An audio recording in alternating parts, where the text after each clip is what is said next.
Grabe ang tinding kumagat ng mga lamok. Kita nyo yan, oh. Kikita nyo?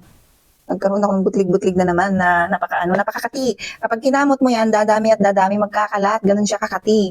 Ayan. Pero may nilalagay po ako para hindi siya lalong kumalat. Meron po akong nilalagay na anong tawag dito? Balm stick. Ayan. Wait.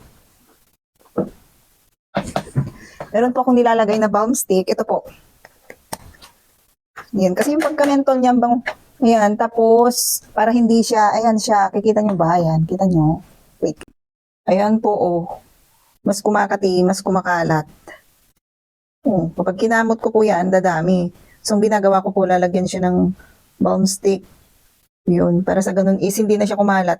Hindi na siya lalong mga tipa. So, ayan po. Lagyan lang po natin siya ng stick balm. Balm stick or stick balm ang tawag doon. Ito po siya. Then, ano lang po natin siya ng konti. Kikita nyo kulay green siya.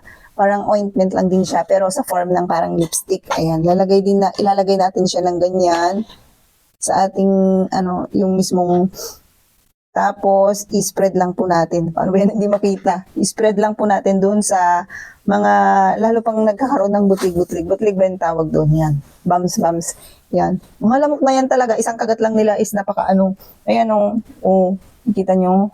Isang kagat lang, ang dami na ang magiging parang mag-anak-anak ba yung mga kinakagat nila. Ayan, yan. Ayan.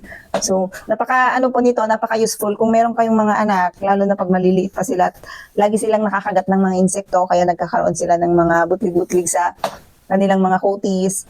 Mainam po na meron kayong ganito na stock. Yan. Mura lang naman po ito, tapos naka-buy one take one pa. Tignan nyo po dyan sa ating yellow basket.